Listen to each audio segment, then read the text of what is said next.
So one of the things that you do with the immunofuge is washing. So what you saw I had done earlier is taken some cells out of the original tube. I had a fully labeled tube, and then I'm just going to use saline to wash those cells.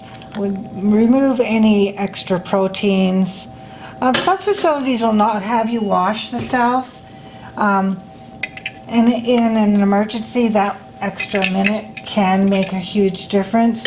But I find in student lab it's kind of nice to have them washed. It gives clearer reactions in your tubes. So when you put them in any centrifuge, you need to be balanced. And so a couple of things about this particular analyzer. This has a removable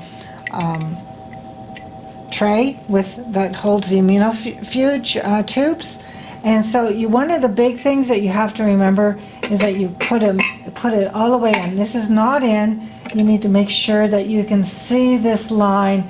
It's not very prominent. It's this little gray line up here, but you need to have it seated into the immunofuge. And again, you need to be sure that they're balanced. And so here you're going to go ahead, put it in number 1, put it in number 7. That's a balanced tube. You're then going to close the lid. You hear a click. And anytime that you wash using an immunofuge, that is 60 seconds. So you're going to push in 60 seconds and then hit start. And you'll know if you're not balanced because it will make some pretty obnoxious noises, start walking across the table, so you'll know if you're not balanced. While you're doing that, you could be adding your reagents. I've already put in my reagents for the forward. I'm going to go ahead and put in my plasma into my back type. And for this demonstration, I'm only going to do the back type. So,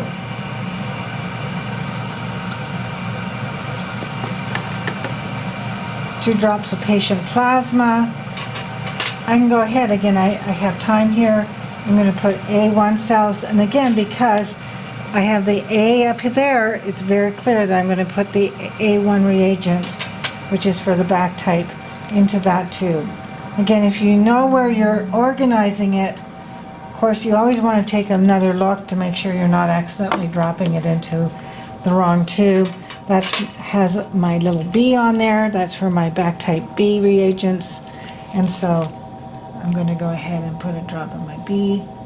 And so now, do not use a brake on this because that brake can disrupt any agglutination, although for washing, we're not looking at agglutination, we're just washing plasma proteins off the red blood cells, so we have a nice, clean product to be working with.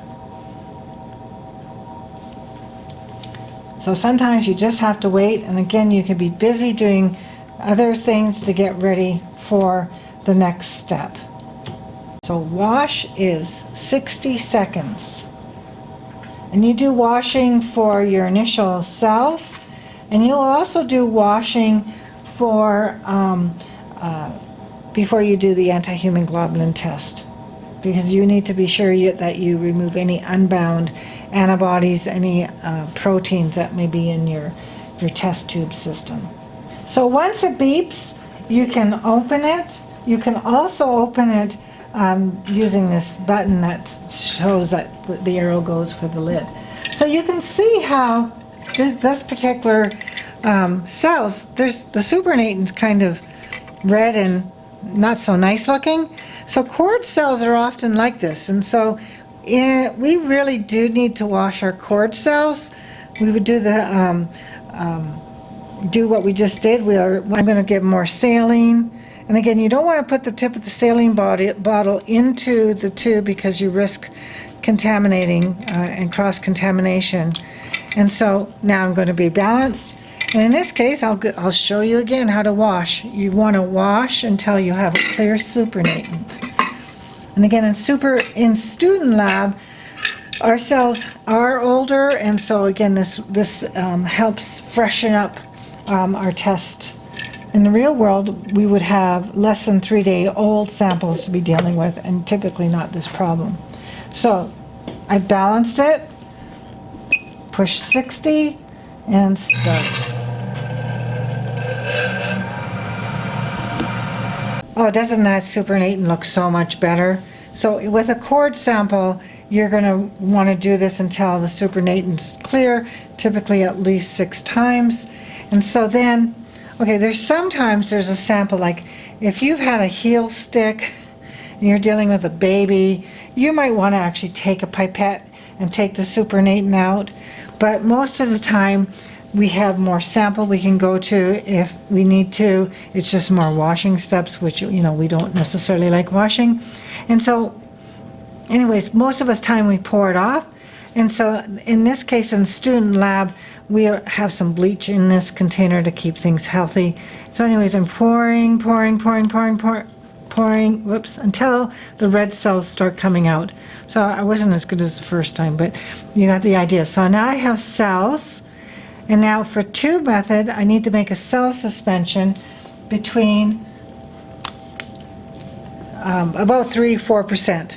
And so we have reagents that already are that percentage.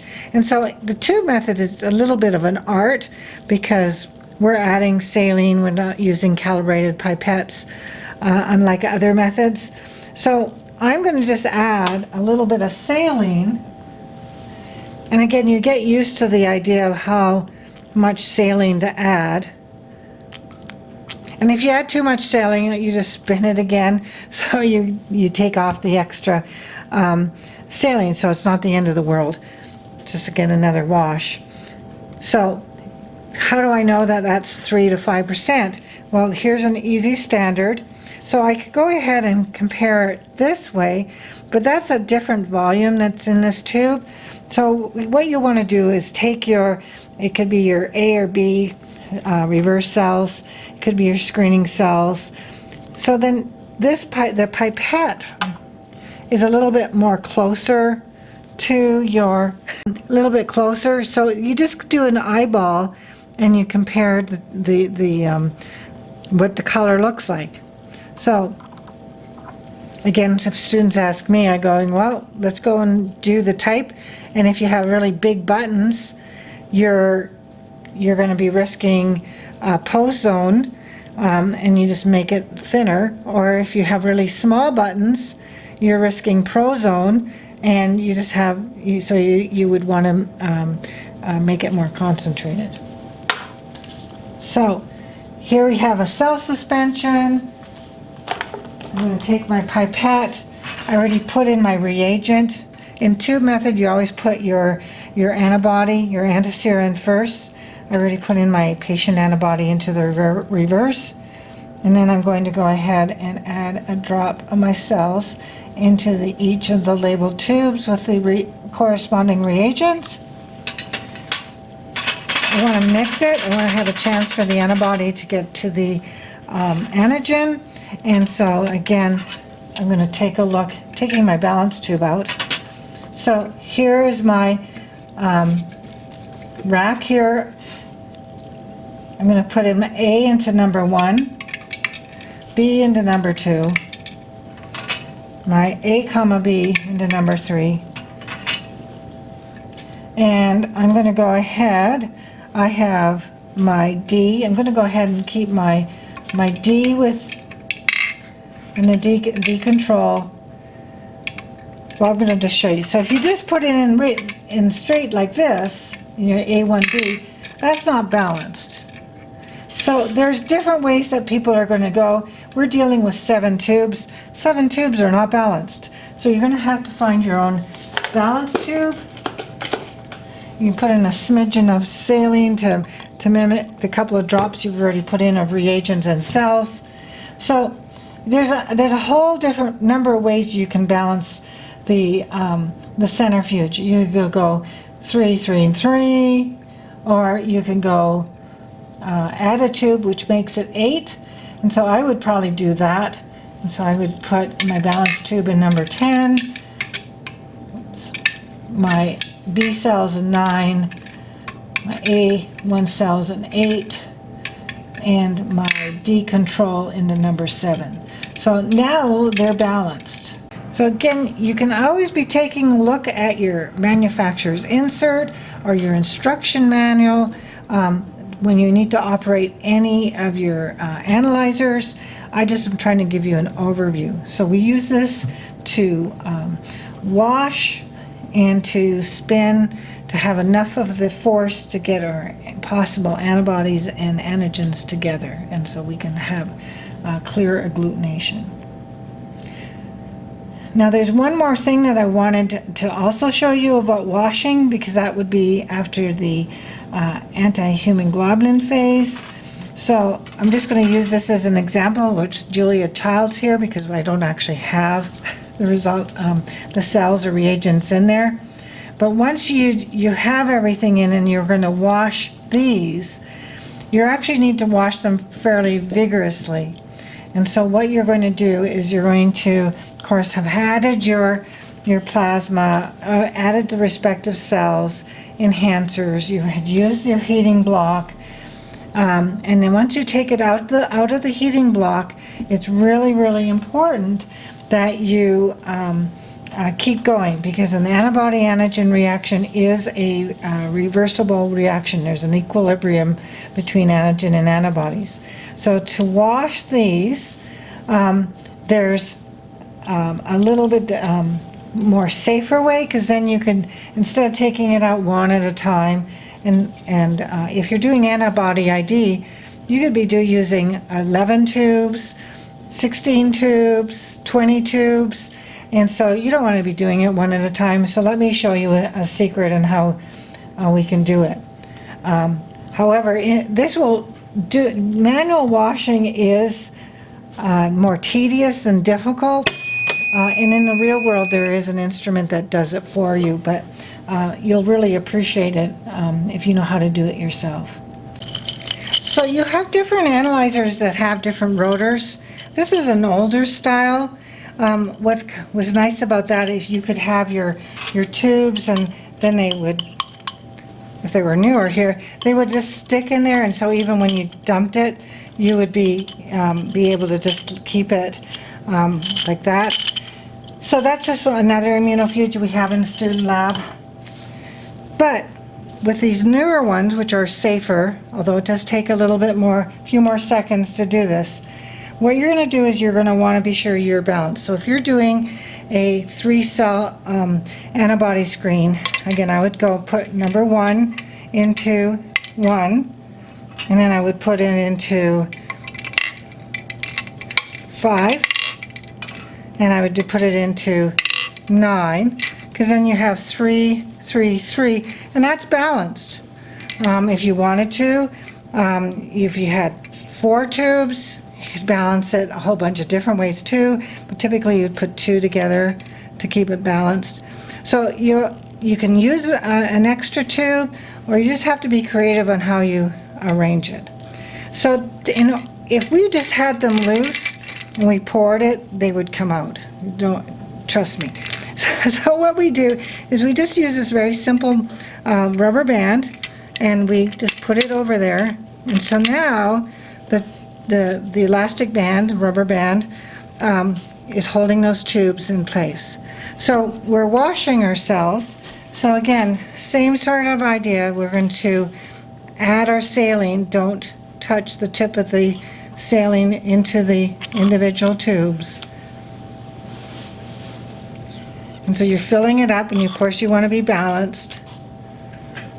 You don't want it too full, because then you would you can spray when it's spinning, nor do you want it not enough, because it wouldn't wash the cells very well. So you want to be sure that before you actually add your saline, that that cell suspension was, that those cells were off that button. And again, you go ahead, spin it, close, make sure it's seated, close it, and it's 60 seconds. So anytime you wash, it's 60 seconds.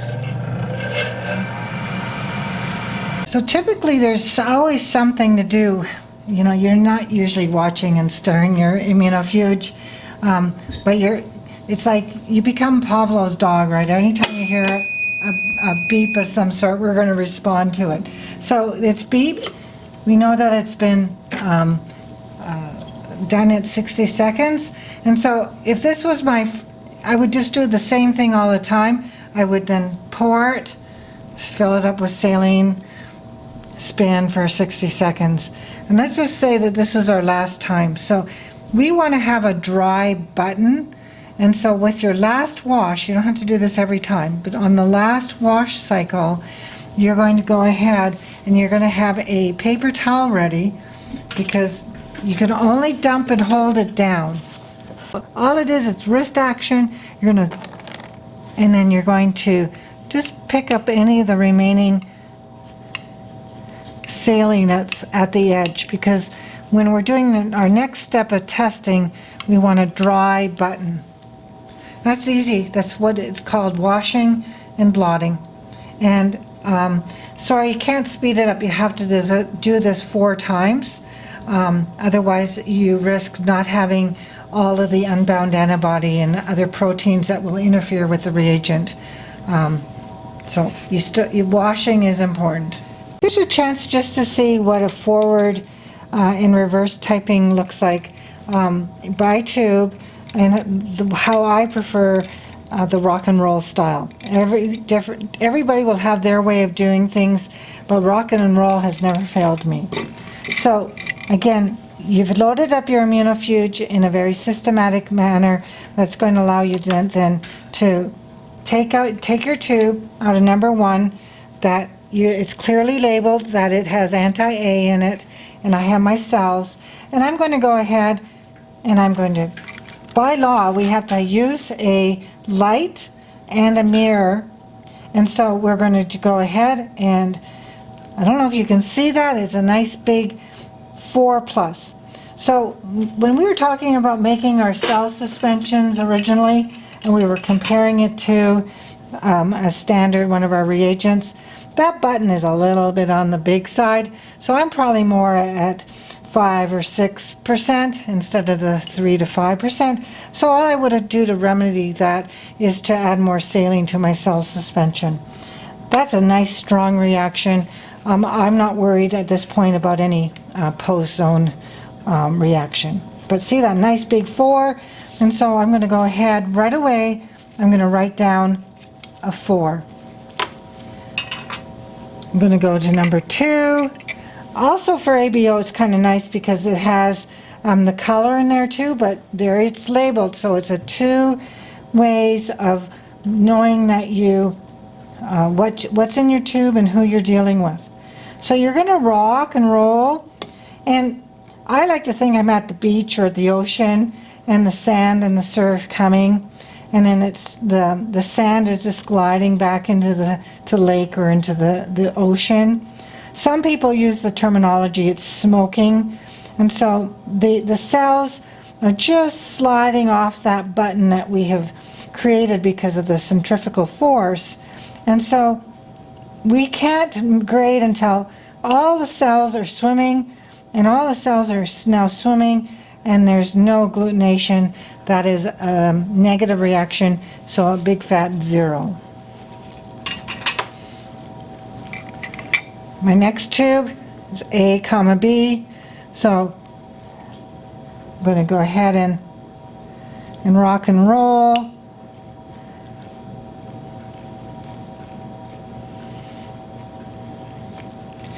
With experience, you're going to just see with your eye that that looks like that's going to be a positive button, but you have to go through the whole thing. As soon as it's swimming, you can see now clear background, big fat button. There are a few little specks there. You know, if you wanted to call it 3.9, you round it up to 4, and that would be a grade of 4.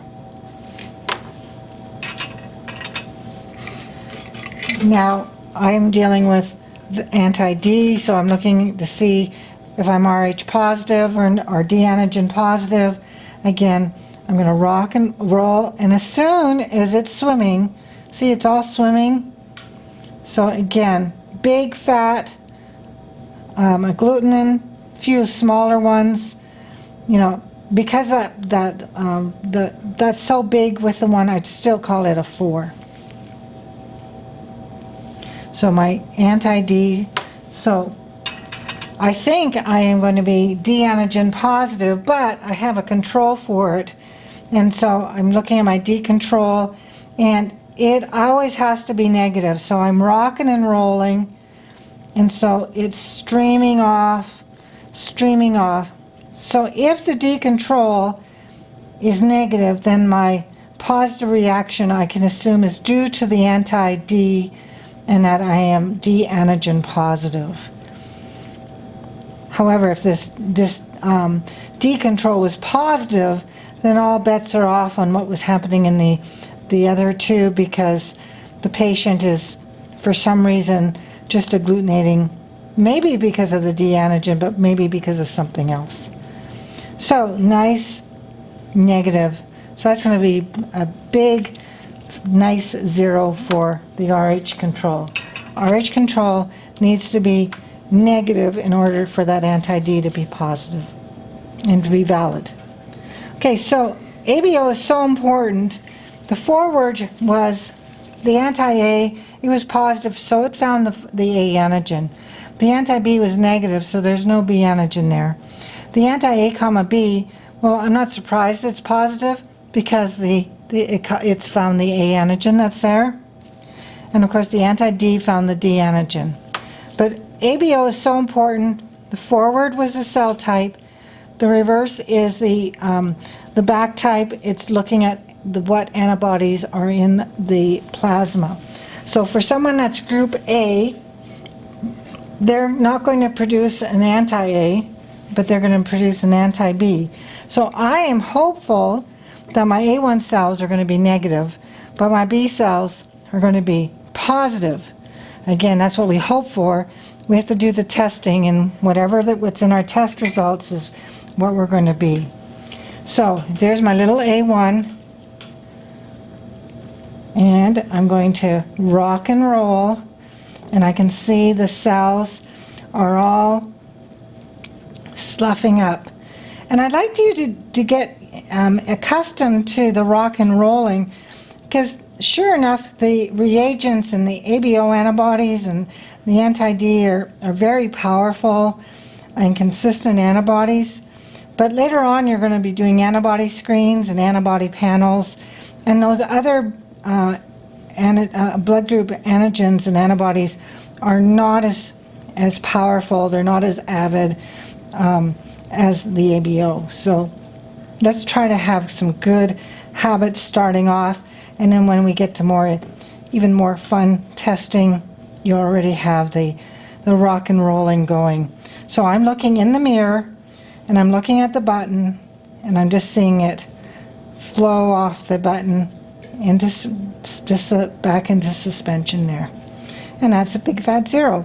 And so the A1 cells, you write it down right away, is 0.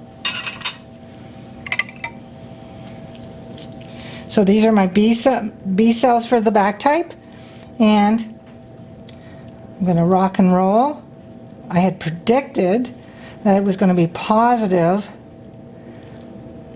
and I can't call it till all the cells are swimming. So that's not the big fat 4 that we had gotten earlier, but it's still pretty good. I would go ahead and call that a 3. If I was calling it a 2, so I'm going to call it a 3. So for ABO, 0s, 3s, and 4s, there's no concern. But say you said, oh, I don't agree, I think that's a 2.